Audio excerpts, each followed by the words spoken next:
We cover many serious issues in this podcast. This discussion may contain reference to domestic violence, sexual violence, violence against children, suicide, drug use, or graphic depictions of death or dead bodies. It is not suitable for all audiences. Tonight on Unsolved Mysteries Rewind, two friends get together to discuss episodes of their favorite television show, Unsolved Mysteries. Will they find answers? Will anyone care? You may be able to solve a mystery.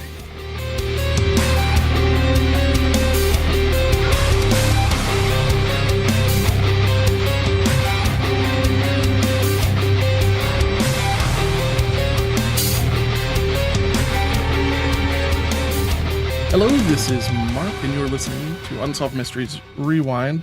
I am on tonight with my co-host, Kim. How are you, Kim? Great, thanks. How are you, Mark? I'm doing great. And today we are talking about Unsolved Mysteries Season 5, Episode 1.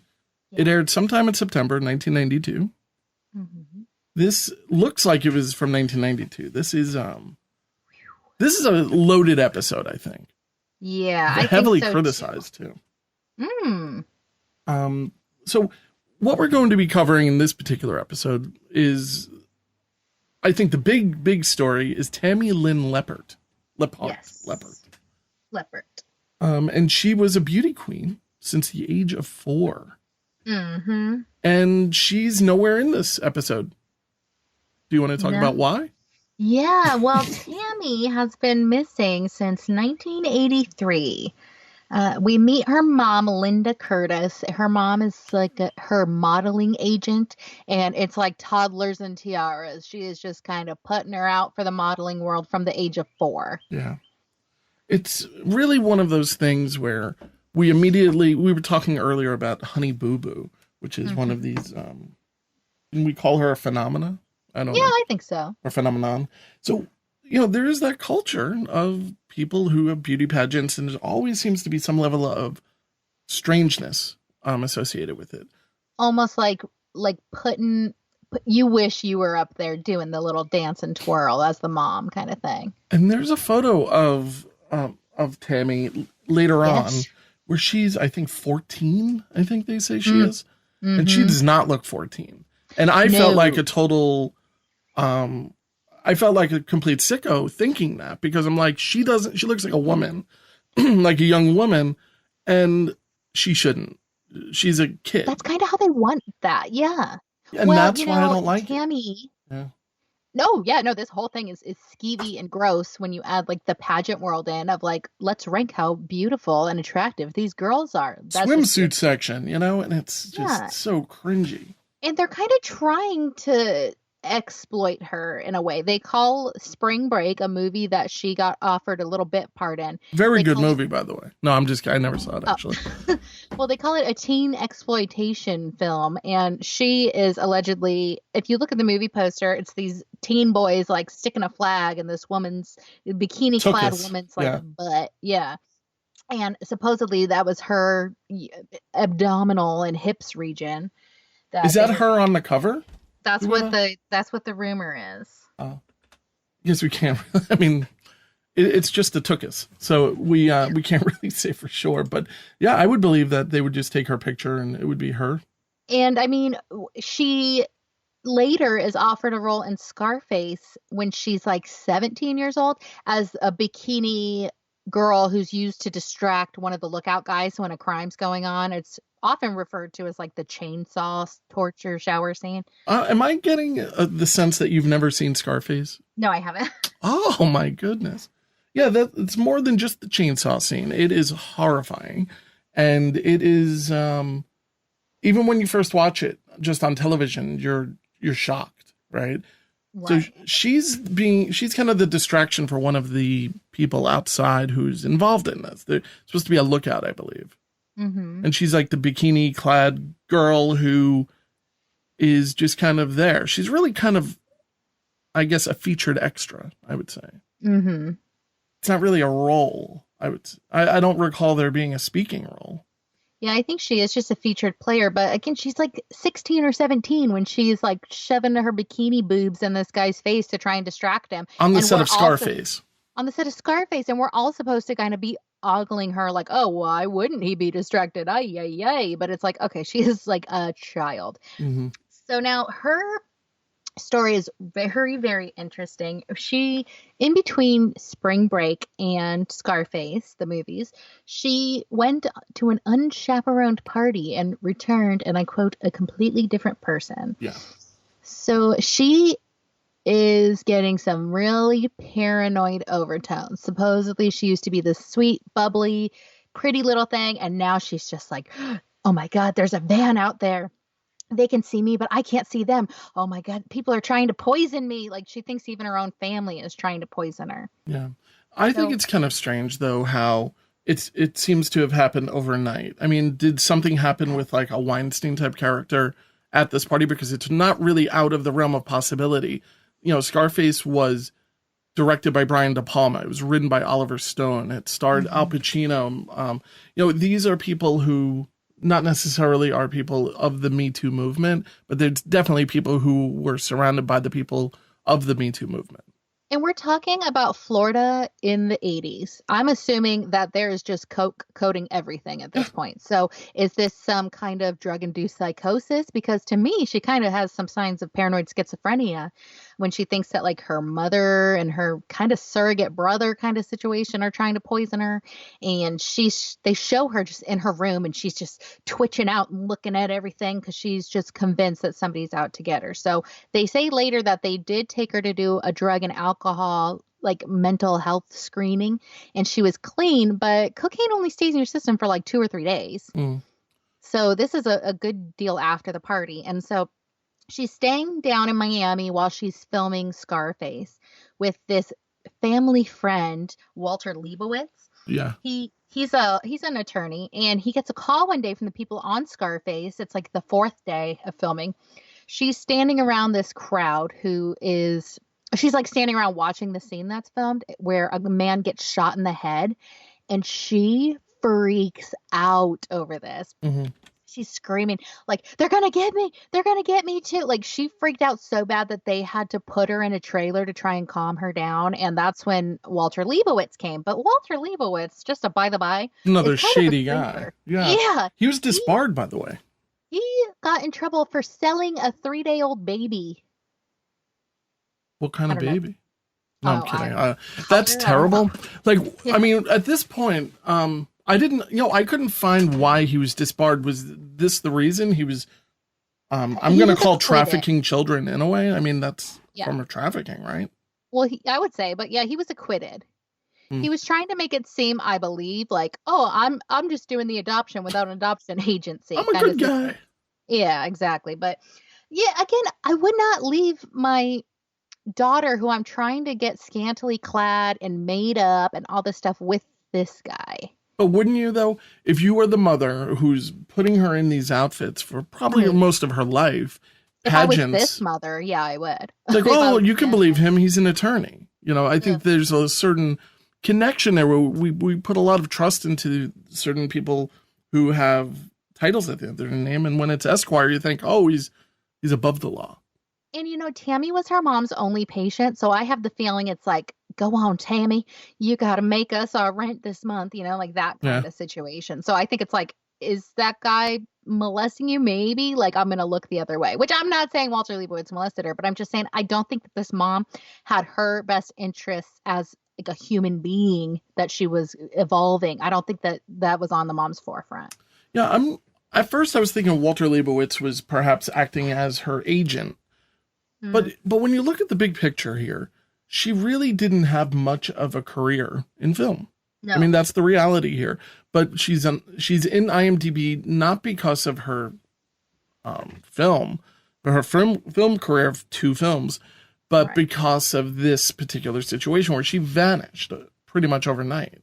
And she is a very beautiful, very skinny, blonde, white girl. So, of course, people are going to say like, oh, Unsolved Mysteries is paying attention. Her IMDb is all about this because she's beautiful. But it's just what it is. She No. is beautiful. She's a beautiful young lady, and she definitely has that bubbly personality, very photogenic. But they do this one photo, and I couldn't help but start laughing about it, where they've age progression. I put it in our notes if you scroll down to it. It is hideous. She has like this weird lazy eye. It's like she has a brain tumor behind her nose, and it's like pushing her eyeballs out. Like it is not at all what she would look like. Or is it exactly what she looks like? I mean, I hope not. This is not anything what I think she would look like, except for the hair, maybe at best. Yeah, I mean, I like facial features, like your eye width, don't usually change. And her teeth, I mean, you know, it's an artist rendition. I mean, it's not something that's truly accurate. But when you look at the other 8 photographs that they have surrounding, it's like, who's this? Yeah, exactly. Very strange. Very strange. Knockout. Yeah, so she's like bugging out. They take her, they do the drug testing, they take her for mental testing. They can't find anything wrong with her, so they release her after 72 hours. And she hears her mom, or her mom hears her say, like, I know you don't want to hear this, but he is going to try to kill me. And when he does kill me, like, you need to avenge me. Right.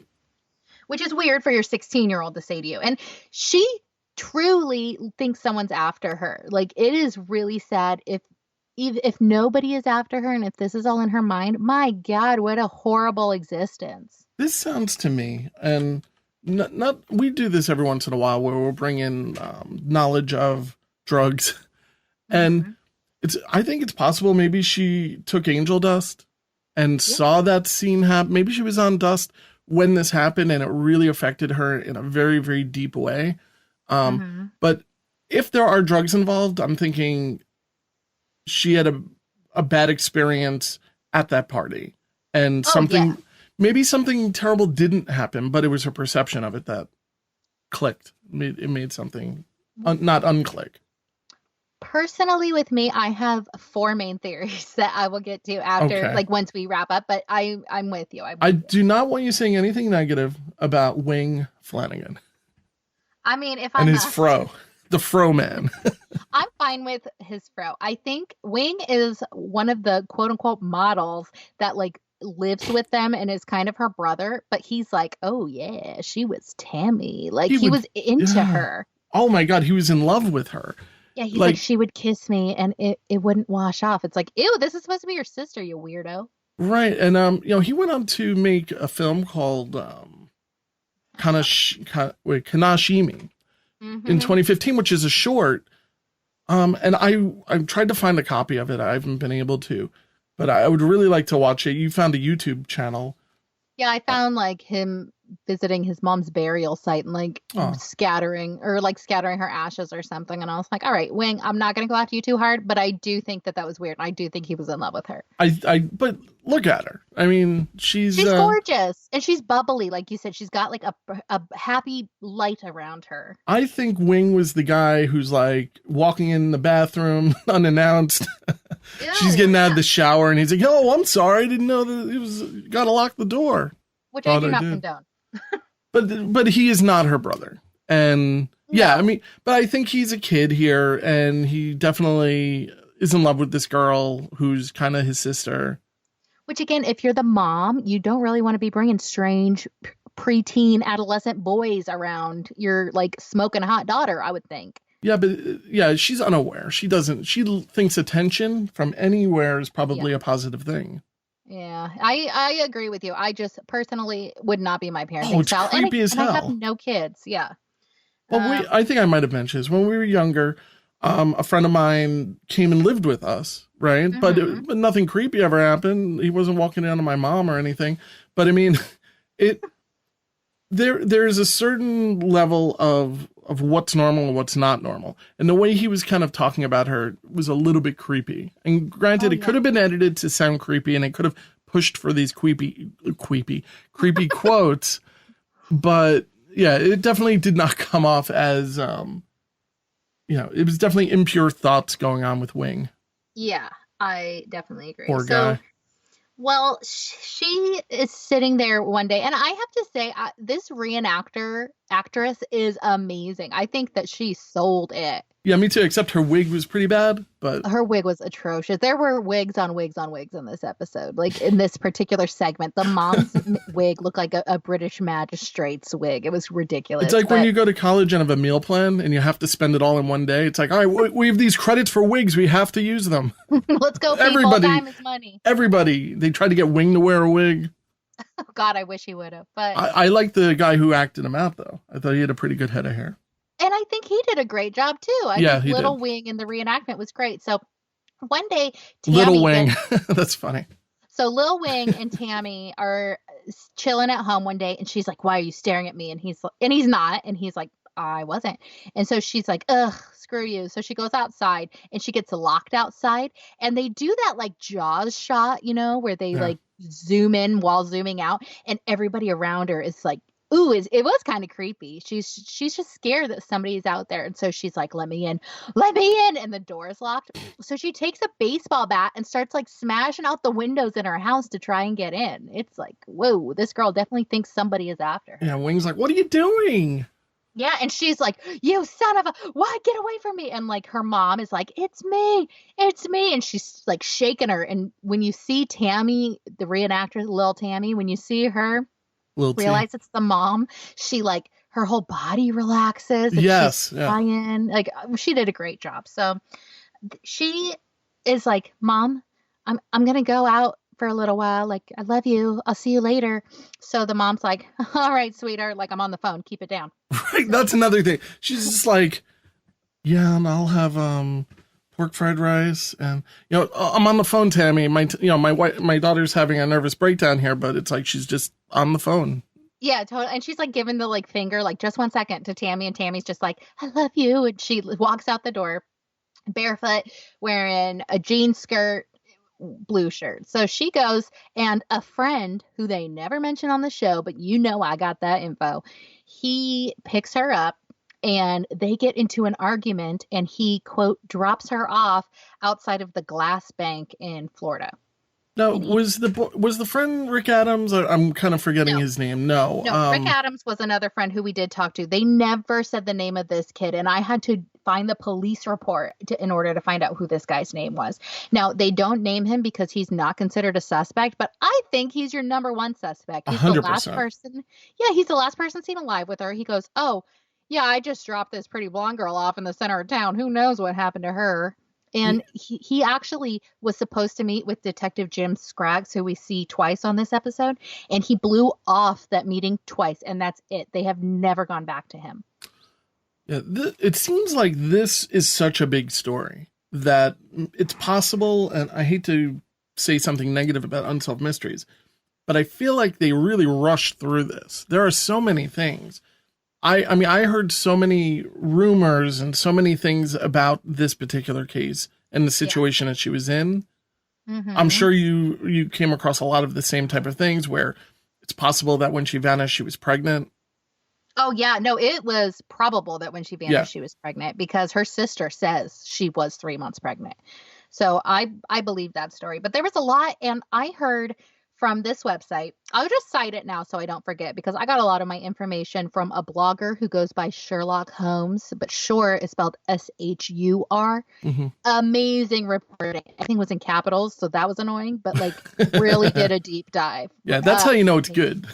Right, that when they're screaming at you. So it really was good. Lots of resources, like you wouldn't believe, like different Google Maps scenarios that she could have taken, and it was really in depth. So I literally did not go to the link when you said that you wanted to announce on the air the dirt. Okay, thank you. I was like, I really wanted to. And while I was researching, I did see the link in the search field, and I was like, you know what? I'm not going to do it. Thank you. I appreciate it. No, I think that even if I went to it, that I would miss whatever you dug up. It was really like I think it's more fun to kind of, if we don't come in with the same exact information. No, 100%. Well, so her mom says that the detectives say, oh, she just ran away. And It's not probable because she was going to California for 3 months to like try and get into acting there. So her mom's like, if she wanted to get away from us, she was going to get away from us. Like, Yeah. it's not that big of a deal. She was just about to. And I've seen a lot of people say, oh, well, there was all these serial killers in the area at the time that targeted like beautiful blonde models. The chances of her running down the road hysterical and one of those serial killers like popping up and offering her a ride No. is it's way too much. It's way too coincidental. So I like immediately kicked that story out. Not to mention that's like 2 or 3 years before they reportedly even got started. Yeah, I think it's way too coincidental for something like that to have happened. Now, Yeah. I do think that I have to agree with you that the friend who was in the car with her, who they had an argument and he's like, all right, get out. You're barefoot. Who does that? Even if you don't like the person, you at least bring them to a spot, unless they're kind of going crazy. I mean, who knows? Maybe she's like literally grabbing at him and flailing, and it doesn't seem to be totally uncharacteristic for her to be physical even at this point. Sure. Yeah, I mean, she went after Lil Wing with a baseball bat earlier. But he didn't say that. He just said that they had an argument, and he let her out. Yeah, Barefoot. and she wanted to be let out. But I have to say, because we are talking about barefoot, apparently, according to Sherlock Holmes, Unsolved Mysteries purposely misleads people so that they can suss out their credible leads that they get on the phone lines. So she actually wasn't barefoot. She was wearing gray flip-flops. Oh, that's interesting. Yeah, and there's a lot of little like ticky-tack details that don't really matter, but is a way for them to see if it's a credible lead or not. So I thought that was interesting because you and I, as we've talked, doing our deep dives, have known like, that's not what they said on Unsolved Mysteries. But Ooh, maybe I wonder if we should have a segment where we point out the things that are intentionally added. I would love to. In at least every episode that you and I do, there is some different stuff. So definitely some food for thought. Tiny details. Her mom also thinks that maybe she just decided that she doesn't know who she is, but she's out there somewhere. Yeah, that one is a good one. It's funny, but it's not realistic on any level. It's wishful thinking from maybe the a mom. meteor came out of the sky and hit her in the head. It's just not plausible. Anything could happen. But so my main 4 theories, right? So 4? I'm going to 4 theories. So I don't want this guy to sue me or us, so I'm just going to call him Keith. Well, this is fan fiction at this point. Okay, exactly. Yeah, and it's all a big blanket of allegedly right off the top. So he was an ex of hers. Add more reason to that, you know. Also, she was pregnant with not his baby. Right. So he also owed her $300, which is purportedly why they were at the bank. I just think that's kind of shady that he was the last person seen. He blew off all the police interviews and is not considered a suspect. No, I heard there was one thing I had read that he'd given her $300, but then friends of his said he never had $300 in his life. He's just always broke. There's no way he would even have that sum of money, and he certainly would not be giving it to her. And someone who's supposedly his ex-wife is all over the forums of Unsolved Mysteries. And it's like he used to obsess about her all the time. He talked about her. The ex-wife's name is very similar. The ex-wife's name is Tammy Lynn. And she said he was so abusive to me. And he would talk all these horrible things about Tammy. Like, so I think we need to go back there and take a look at Keith. Or his wife, maybe. Maybe that's her. Talk to ooh, yeah, that's where I thought you were alluding. No, that is interesting though. Yeah, let's look at Tam. And you know, I mean, update. I'm skeptical. I believe everyone is lying to me on the internet. You know, so maybe there is no such thing. It's fan fiction. Again, everything that we talk about is assumed. Like we're not everything. What am I talking about? I'm talking about this aspect of it. Like we don't know if that's really her, but it would make for a very good story here. We're just talking fun possibilities. Correct. So the second theory I have is some creeper just saw a vulnerable girl in need running down the side of the road hysterical and was awful and killed her and maybe raped her. You know, I don't know. It seems in broad daylight. It just doesn't. Yeah. But he could have been like, hey, sweetheart, I'll give you a ride. Like psychopaths and creepers know vulnerable people. Like they know who they have the best chance of targeting. Now, what I want to know, and I'm going to do a quick search. I'm kind of curious if people who are involved with Scarface and people who are involved with Spring Break, whether, one, there's a correlation there. Maybe, is there somebody from Spring Break or the same casting director or something like that who happened to live near the bank? Well, why don't you just hold your little horses right there, because I have a theory that I'm coming to. All right, all right. My other theory is that she was schizophrenic, having a crazy attack, ran onto traffic, somebody hit and ran and killed her. God. And in Florida in July, bodies decompose so quickly. There are so many animals. It's so hot and humid. It's like the perfect place if you wanted to do something like that. Right. Now, have you heard of the website Crazy Days and Nights? No. This is a website I've been aware of for like a decade, probably. They post celebrity blind items, that are like, oh, which movie star did a whole pile of coke and da da da. And then like 5 years later, they'll tell you who it was.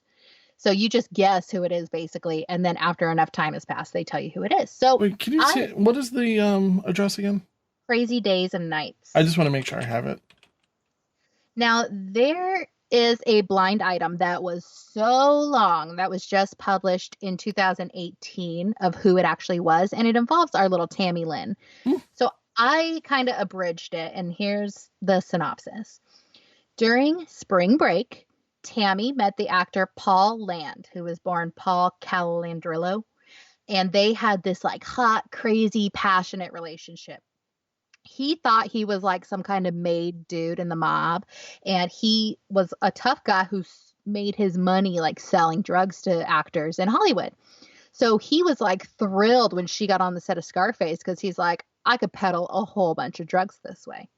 So after spring break, they go out partying, and this guy kind of tried to move into Paul Land's Florida territory, because he was setting up quite the empire for himself. The guy tried to move in on Paul Land's territory, and Paul shot him between 3 to 5 times, and Tammy was so close to it that she was splattered in blood. So really? Paul, yeah. And remember, she had that little freak out when that guy's squibs went off while filming Scarface, because he was shot in the head. So she was like, she was 3 months pregnant. She let him know. And she was like, baby, like, let's just leave all this craziness behind. Let's go and settle down and have like a nice little happy family. So he was like, sure. So he's a super jealous guy, and he sees her get into the car with Keith. He follows her. And, whatever happened to lead to the argument. So Tammy gets kicked out, and he kind of swoops in and is like, oh, hey, boo, like, we're running into you here. So she gets in the car with him, and he's like, let's go to the beach and let's just like make passionate love to each other on the beach. So she's like, okay. So okay. I know, I'm so casual, but so she actually gets out of the car, and he's like, come on, baby, let's do this thing. And while she's getting out of the car, he shoots her and disposes of her in a Florida swamp, because he wasn't like trying to settle down. And he spent the rest of his days doing construction in New Jersey, which I'll let you figure that one out, until he died under very mysterious circumstances. Holy moly.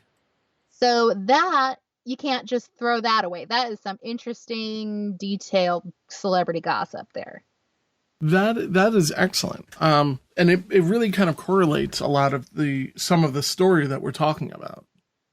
Yeah, like connects a lot of dots. I just keep going back to her freaking out, during Scarface. Like and in the reenactment, who knows if this is real or not, but in the reenactment, little Tammy is like, oh my God, he's going to shoot my head off. Like, he's going to kill me too, just like he did with them. So there's something to it. And Paul Calandrillo was in a lot of these kind of movies. He looks kind of like Frankie Valli almost. Yeah, he looks like he could be a member of, like on Grease or something. Yeah, no doubt. So he died in like 2003, I want to say. 2007, but yeah. Okay, thank you. Close. So just quote, under very mysterious circumstances. I don't know what that entails, but I want to. It was in his mid-50s or late 50s. Mm-hmm. That is, I think, that's a really great theory right there. Yeah, that's according to that blind gossip website. And I mean, they have been right a lot of times. So I've gotten quite a bit of celebrity dirt on that website. So just all stuff to just rattle around in your brain. You figure out which one works best for that scenario. I don't think she's alive still. I'm pretty confident. No, What do you know about the glass bank? Are you familiar with the glass bank?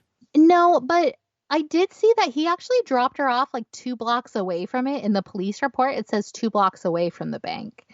This is down in Miami. I'm in like Central, so I don't really know the area that well, but he dropped her off near a payphone by the Exxon station, and she made 3 frantic phone calls to her aunt's party store called Balloonatics. And she was like, help, help, like somebody's after me, somebody's after me. And the aunt just wasn't there that day, so she got them messages later. So I think that he was just dropping her off near there. I mean, the area is a very populated area as well. Like, it's not like you're just dropping somebody off in the middle of nowhere. There's actually a documentary having nothing to do with this, but about the glass bank. And because it was a bit of a structure, it was a very interesting building. They demolished it, I believe, in 2015. Oh. And but it's a very strange looking building, and I think there was something along the lines of people were living in there while it was abandoned. That's what the documentary is about. There's a really crazy, like, eccentric multimillionaire who built an apartment above it with no glass because he was just to show that you could, I guess. But people are like, well, maybe he stole Tammy in a glassless room where no one could hear her, or see her or anything. So there's so many theories out there. People really like this story because, again, she is a very bubbly looking, very beautiful girl. And she comes off as a character who might be very, very innocent and naive. She's in the prime of her life. She is I saw Unsolved Mysteries, they tell us she's like 16, 17. Every other thing I saw said she was 18 years old. But just this young girl starting out, she could have made it. I mean, she did have that like star power. And I think we've talked about this before, but that really resonates with people when they have potential and they're cut down before they can really realize their potential. No, one thing that we both totally saw eye on was the clip at the end. We both disliked this. We felt as though it was a cheap shot almost. I mean, granted, it's her using her words, but she's answering a question in the mindset of being in a pageant. And I think, I don't believe that you could play a pageant answer from anyone. I'm going to go out on a limb, 100%. If you were to take anybody, that was a little bit of my Long Island accent right there. Percent, 100%, seeing the R needs to go longer. So anyway, you cannot take somebody's answer and have them sound, oh, that person sounds very articulate and smart. No. Yeah. And like she had lipstick all over her teeth in it. And it did feel like they did her dirty. Like they just left us on that. And it was a weird, like you said, like a cheap shot. It was a weird. Yeah. There are other shots that they could have found. I'm sure of it. They could have even gotten the actress to do one. Oh, little Tammy. Little T. Loved her. So this is a story that I feel like I'd like to go back to. This is a big, big, big story. There's a lot of details, and there's a lot of opinions. There's Wing that's still out there. Yeah. It's a very interesting story. I can almost see it becoming one of these Hollywood movies because it's one of those really, it's so simple, but at the same time, it really does seem pretty complex. And it's got Lifetime written all over it. Yeah, TV movie. Yeah, definitely. Yeah. So now you were a young boy in the 1980s. I sure was. No shade. In New York. How were you aware of this whole Hudson Valley UFO sighting? I was. Well, sort of. No, yes and no. I was aware of it probably in the 1990s, around when I started getting into UFOs on a, as everyone kind of rolls their eyes, on a serious level. No, I get it. And it's when I kind of started, really kind of diving into the different things. And when you find out that strange things are happening kind of in your neighborhood in a way, this is only maybe an hour and a half from my house right now and where I grew up. But yeah, the Hudson Valley UFOs. This is our second UFO story. Yeah. Sort of second. I mean, we did a whole episode about UFOs. And they touched on the Hudson Valley one in that, but this is definitely the deeper story. And do you want to give the overview? You have like a gift when it comes to the overviews. Oh my goodness. Well, thank you. So, we start with Dennis Sant, who says that it's 1983. He's sitting outside and he just sees like these brightly colored lights hovering silently over his home. So he calls his kids out and he's like, kids, look at this, look at this. He said it hovered for like 20 minutes above his home. And he was like a moth to the flame. He was just like happily drawn to it. Yeah. And the girls are like, oh, this is scary. So they go inside, but he and his son would like followed it and walked under it. And he was like, this was a big deal in my life. Like, I am certain that these were aliens. And they're the actual guy talking about it. Mm-hmm. In this segment, they have a lot of the original people talking about it. And he's not talking about a plane. He's not talking about, he's talking about a silent, hovering craft. And you know, what can hover, really, back in the early 80s? I mean, nowadays, even a drone, you'll hear a drone, but maybe a blimp. You know, I guess it could have been a blimp, but I don't think that's very likely. And he said, like, this happy feeling, like, washed over me. That's what's really odd to me. Like, he was really drawn to this thing. Yeah, people have these spiritual reawakenings whenever they have these kind of experiences. And I guess you could say, like, yeah, he was saying I was questioning everything I was. And I, you know, everything just kind of felt different afterward. Yeah, it was a really big moment for him. And, you know, thankfully we did get a few people grabbing their cameras and taking pictures, and we will post those on the Unsolved Mysteries Rewind Facebook page. But I thought that was really interesting to see what they were seeing. No, and we see a police officer. Our police officer is kind of dumbfounded. She's sitting there proudly displaying the fact that she's creating a speed trap. And I know. I loved her. I loved her, and I loved reenactment her. Like, they were both amazing. Yeah, I thought that was kind of like, she would look bored and everything. It was just like probably the most accurate depiction. They said it was like from 12 to 4 a.m. So she's just sitting there waiting for a speeder, you know, and she just sees this thing coming, and it's all of a sudden above her, and somebody calls it in. She's like, I see it too. And they're following it. They're following it through the hills of Hudson Valley. Now, Hudson Valley is a very affluent area. So you have a lot of wealthy people, a lot of large houses, a lot of open space as well.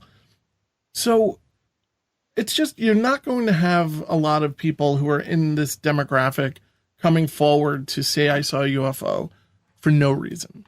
I hear you on that, but I think that Unsolved Mysteries was kind of rude in the way that they said that.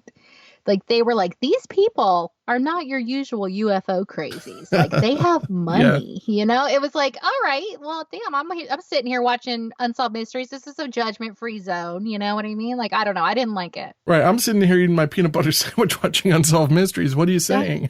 Don't you judge me, Robert Stack. I'm out of jelly. So, yeah. So, but I think what he's really kind of getting at is this really is a very... there are mansions in the Hudson Valley. There are property that's, you know, half the size of your property. So,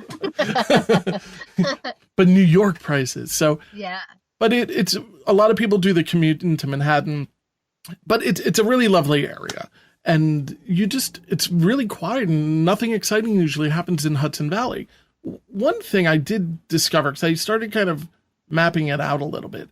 Have you ever heard of Whitley Strieber, the author? No.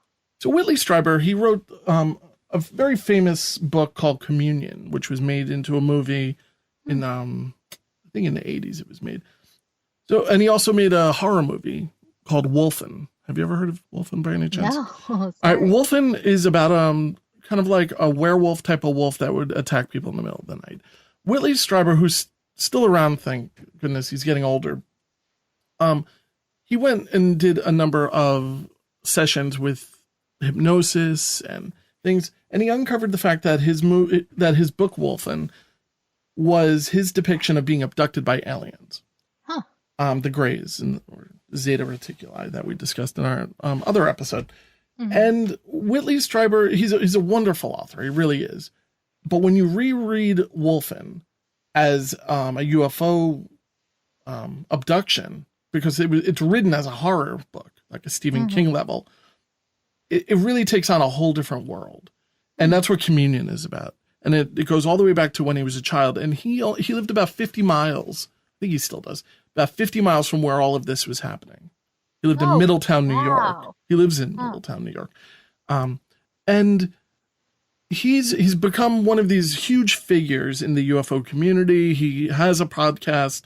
I'm forgetting the name of it. I have to look it up. But he's one of these guys who is really, really into it. And he always describes this area. So he was one of the people who I first started reading about and then came across the whole Hudson Valley phenomena. Because this went on for several years, all of these sightings. Yeah, this went on from 1983 to 1989. And there's not as many videos and amazing images as you might think that were taken over the course of 6 years. No, definitely not. But there are a few that I have made into gifts, and I will happily post on the Unsolved Mysteries. Your gifts are magic. Thank you. Thank you. I rip them, and I don't know how legal it is, but you know what? I'm doing it for you guys. No, this is another thing with Hudson Valley. I don't believe that there's any type of military installation up there.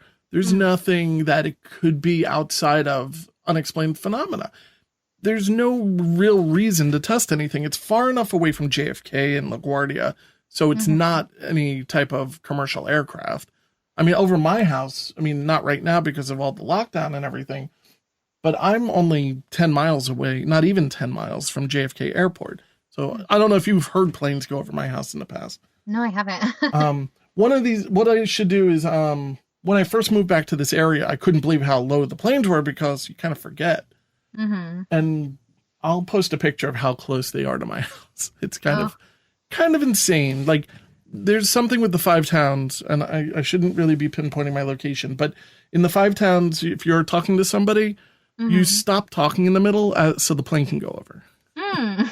It becomes something that's a bit habitual. But in the Hudson Valley, it's silent. It's very quiet. You're on your way upstate or you're coming into the city. So you're driving through the Hudson Valley. I don't know. What do you think about all of this? There's thousands of people who have seen this, who have recorded it. Okay. I don't know what I think about it, and that's kind of what I like because it could be anything.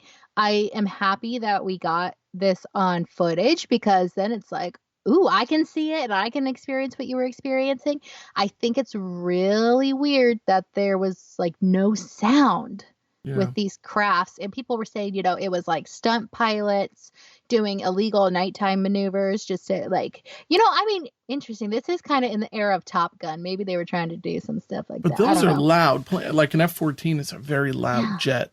And these are quiet, like crafts hovering. Like, that is weird. They also show one of the videos that I think is really interesting where it's they're in kind of a triangular formation. Yes. And they're locked on each other. It's like there's no movement, there's no swaying. Then they show another one where it's stunt pilots. And you can clearly see that each plane is kind of coming out of formation and it's not as perfect. Yeah, because they're people doing it and people aren't flawless, But if it is one big machine, then it would make sense that the lights wouldn't move around like they would with the test pilots. So I don't know. It's food for thought. I've said this before on our all alien extravaganza, but I definitely believe that there are aliens out there. Well, here's the big red letter question. Have you, Kim, have you ever seen a UFO or anything unidentified rather? Can't say as I have. No, I've seen a drone and I was all excited about that, but no, that's the most I've ever seen. Yeah, I mean, I've never seen anything that I would chalk up to anything that would be amazing. At best, I saw lights, but again, I live very close to airports, so it's very difficult to. But I'm just saying, I know this sounds crazy, but isn't that where they would come down, where you think, oh, I'm just being crazy, that's an airplane? Like, that's the perfect excuse. I feel like, I mean, they might actually not because of radar and detection. I don't know why they don't want to be detected. I don't have a good answer as to. Because this is America, and we'd gun them down. Yeah, we did before, right? In 1947, was it? Exactly. Now, if you're listening to this podcast and you've seen a UFO, yes, I recommend 2 particular websites. One more than the other for my own personal political reasons. But there's nuforc.org, which is NUFORC.org, or there's MUFON. Whoops, I just clicked off my dopey thing. Yeah, MUFON.com. MUFON stands for the Mutual UFO Network, and you kind of have to pay to play with MUFON, which is one of the reasons why although MUFON does a wonderful, wonderful job of investigating, I don't like pay to play information. Yeah. It's not exactly cheap either. But the other one is the National UFO Reporting Center. It's a lot of interesting stuff. There's a link right on top. Website looks like it was made sometime between 1994 and 1996, but it works. And what's really wonderful about this is you can just kind of click it. You go to the year. It goes all the way back to, it goes to ridiculous dates, but it goes all the way back to the 50s. And you can even report something you might have seen in the 80s or the 70s or in our case, the 90s or 2000s. And it kind of brings you to a very rudimentary, very basic list of things. So on December 14th, 2019 in Maryland, there was a 2 to 3 minute light, 2 yellow lights flying over the power line, causing the street lines to flicker constantly. You can just make these reports. People put links to local things, and that's it. Some things are very interesting because you'll see a number of people in the same area posting the same thing. And I think that's where this is kind of interesting. Whether you believe it or not, it's really beside the point. It's more along the lines of there is a place to report it. And don't call 911. No. And if I could give a third place to report your UFO sighting, yes. Unsolved Mysteries Rewind podcast Facebook page. I want to hear about it. Yes. I was going to say we pay for tips, but we don't. Oh, no. We have no money. Please don't come after us. we have coupons, though. We can give you funny coupons. So I love that. Yeah. But in all seriousness, if you do have a story to tell, please reach out to us. Unsolved Mysteries Rewind. I still have yet to set up our email addresses. So, everybody's on Facebook. You can find us there. Yeah. Yes. But yes, absolutely. Should we talk about our Daredevil Doe? Yes, this is a sad story, right? Oh my God, this one really bummed me out. Yeah, I pictured the guy looking. I don't know if you ever watched MacGyver. I know. I pictured the actor from MacGyver as being this. I don't know. I like the actor. There was something about the entire desperation of this particular scenario that really kind of bummed me out as well. Yeah. And the actor who played him, it has hundreds, if not thousands of IMDb acting credits because he's a stuntman. Oh, really? Yeah. So he really did that? Yes. Love it. I love it even more now. It's so good. It's such a sad, crazy story. So we go to Paducah, Kentucky in September 1991. And this man comes up, sharp leather jacket, and he is frantic. And he goes up to the kid who's just like filling airplanes and washing them off and stuff.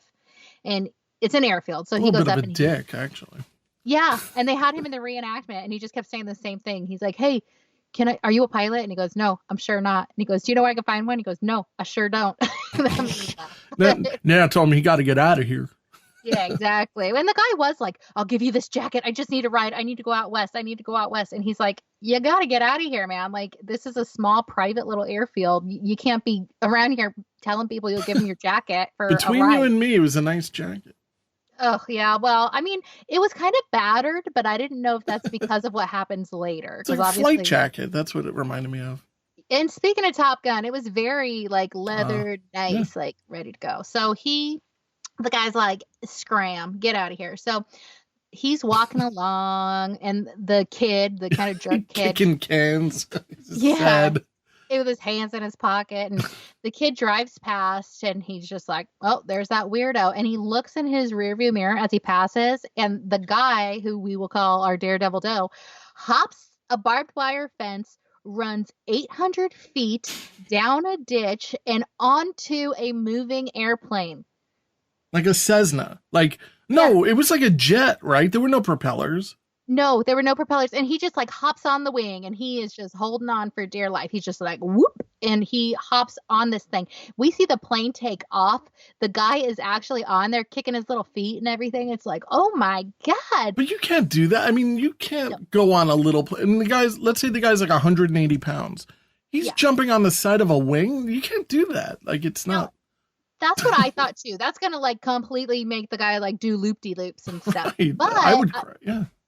I actually, that was just for the magic of television, because he actually jumped under the wheel well and was trying to stow away there. That makes more sense.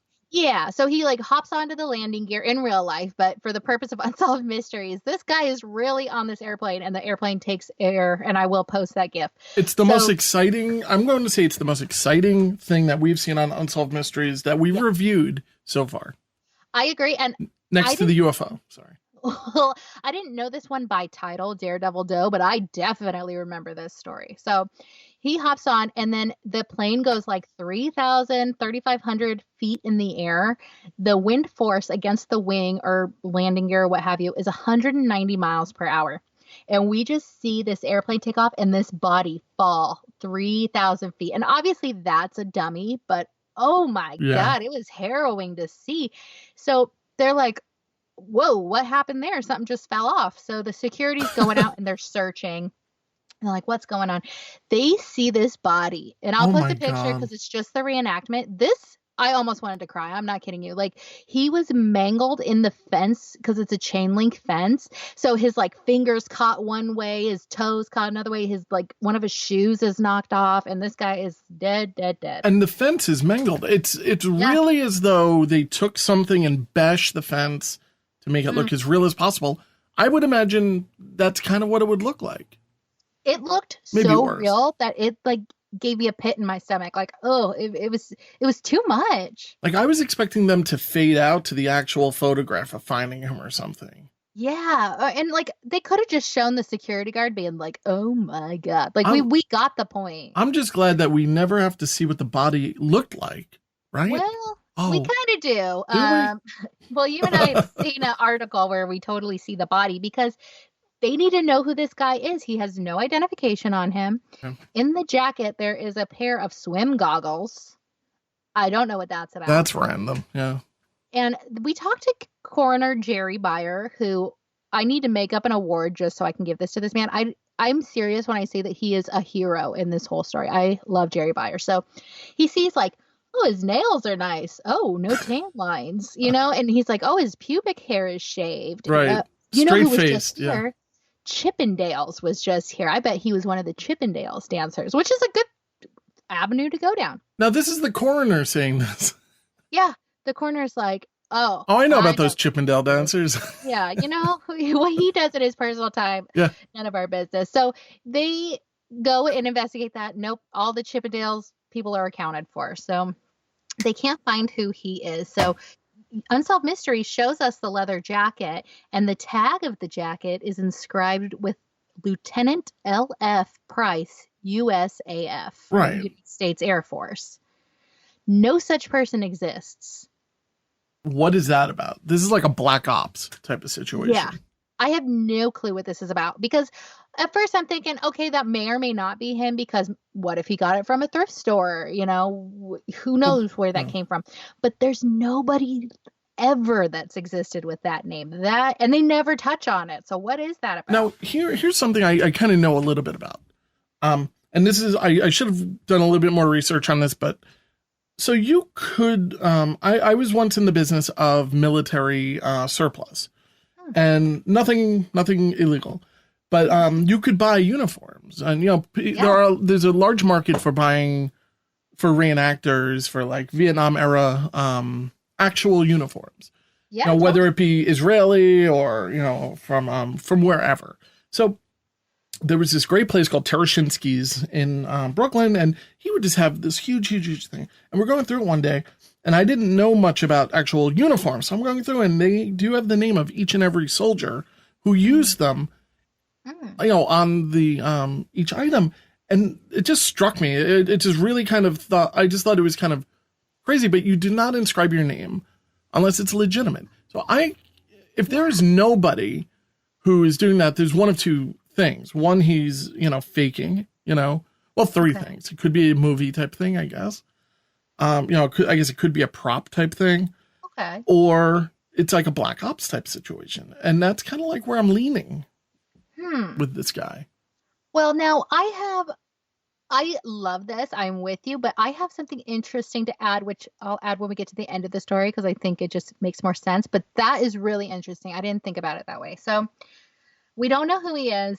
Unsolved Mysteries ends with like, do you know this guy? And they kind of give us a drawn version of his face. Mm-hmm. I don't think that was his actual like dead body in Unsolved Mysteries, but it definitely was in the newspaper article that we both read from the Paducah Sun. Yes. So in 1999, almost 8 years to the day almost that he died, he is identified positively through fingerprints as Brian Stanley Duker. Now, his stepmother, Dee, hadn't seen him for like 3 to 4 years, but she had visions of him falling from a high height to his death. This is crazy. Yeah. Isn't that crazy? Yeah. So she contacted the police after seeing an episode of Unsolved Mysteries, after seeing a rerun, and was like, I think that's my stepson.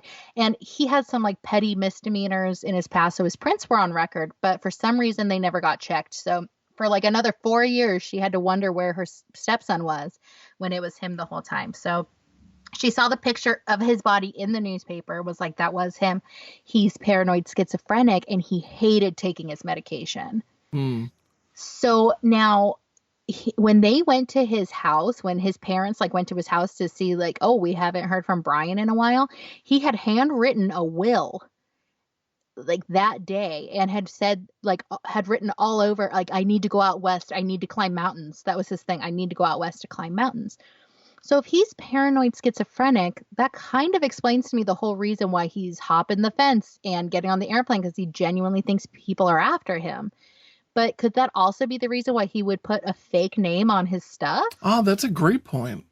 Like that, I didn't think about it until you had mentioned it, but that, like, if he's trying to throw people off his track. Oh, that's a great idea. I mean, yeah, I think I'm kind of leaning towards that now. Yeah, I mean, it just makes sense with how scared he was. I love that. That's great. Well, that's such a huge bummer because, like, whatever was happening in his life, the days, weeks, months, definitely minutes, like, leading up to his death were in such a state of terror that, oh, God, it just really makes me sad for him. And so Byer, our hero coroner who knows all about the Chippendales touring schedule, he took this so seriously. He arranged the entire funeral. He would go weekly and like clean up his grave, put flowers on it. Whenever he went on vacation, he would take the sketch of the body and he would take the identifiers like the jacket and stuff, and he would take them to police stations where he would vacation or whenever he would go out of town to try and get an ID for this guy. Wow. So it seems like Paducah, Kentucky, where it was, it has a population of about 28,000 in 1991, but these people really, really adopted him as their own son, kind of Brian. They were like, it is so sad that he doesn't have anybody, and we consider him one of ours. People would write funeral cards to him all the time, and they had a really nice gravestone for him. So his stepmother, Dee, actually decided to leave his body in Paducah because of how nice everyone was there to him and how respectful everyone was. But they updated the tombstone to say, this is, Brian Stanley Duker. And he was a beloved son. And after 8 years, we were able to identify him. But it seems to me like Byer, the coroner, is the driving force. He was the one who called Unsolved Mysteries. Like, he got this guy identified, and I just really love that about him. This is a perfect story for this show as well, for Unsolved Mysteries. It just doesn't, there's an ending. It does still have a lot of strangeness associated to it. We don't know the full story, but we know enough of it to at least know that this was a troubled person, but he is laid to rest, and we think it's his proper name. Yeah, thank goodness. Yeah, no, it is. He was identified. And of course, now I totally lost my train of thought. Oh, the production value on this episode was crazy. Mm-hmm. They had that guy truly on the wing of an airplane when it was off of the ground. Like, I've never seen stunts like this in Unsolved Mysteries before. No, it's definitely the number one stunt of the show. It's really exciting to see because you're looking at it, you're like, oh, they're going to go away. I'm like, no, he's actually jumping on that plane. Whose plane is this? You know, like, where did they get? Yeah.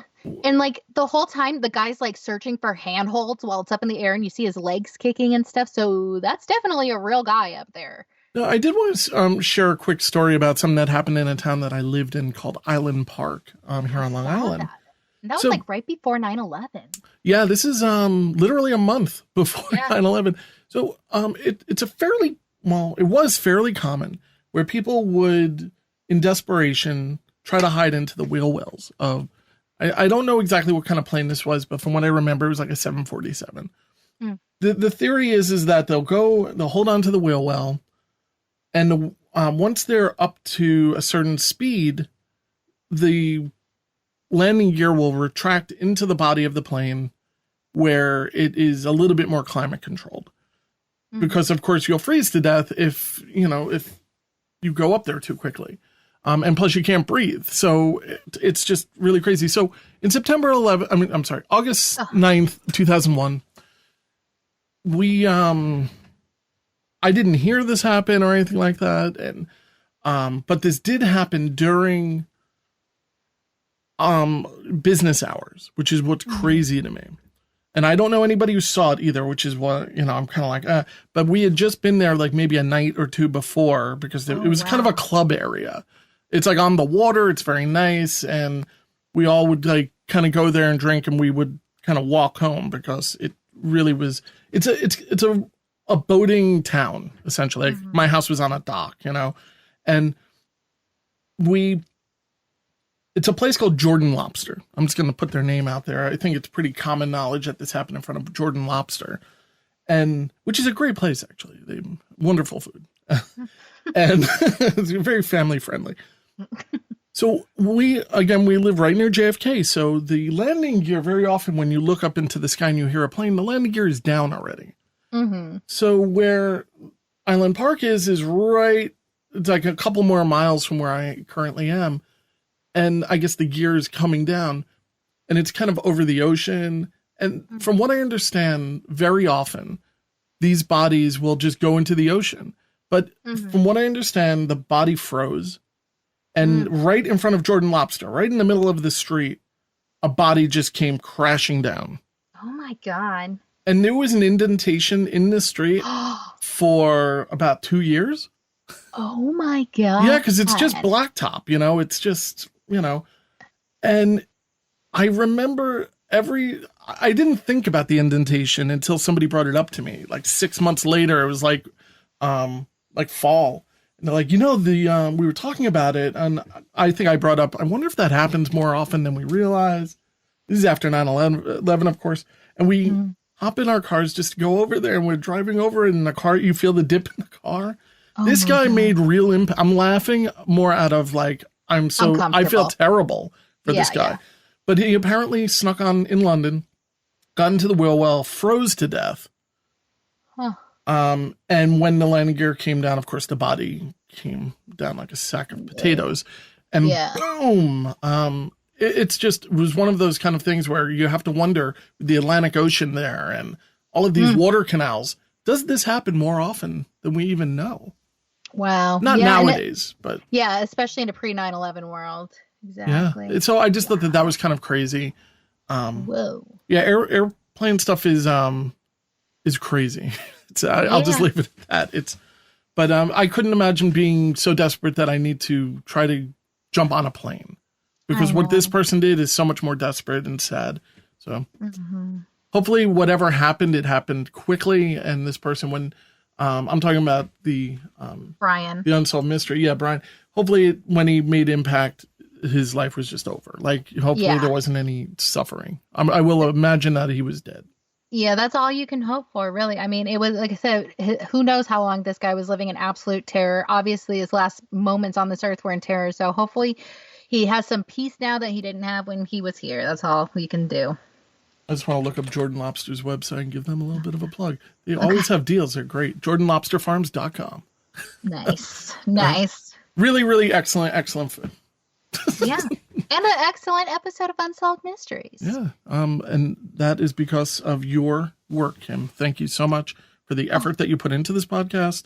My goodness, thank you. I couldn't do it without you. I'm happy to do it with you. It's fun to have a partner in crime for all these crazy, crazy stories. Yes. And if you have any questions, please visit us on Unsolved Mysteries Rewind on Facebook. There are ways of reaching out to us. It's Mark and Kim. And I guess that's it. It's another one in the can, in the coffin. Ooh, too soon. Too soon. Tonight we have been confronted with an entire catalog of unexplained and unsolved events. Tune in next time as Unsolved Mysteries Rewind discusses another collection of unsolved mysteries. Until then, we can only look and wonder.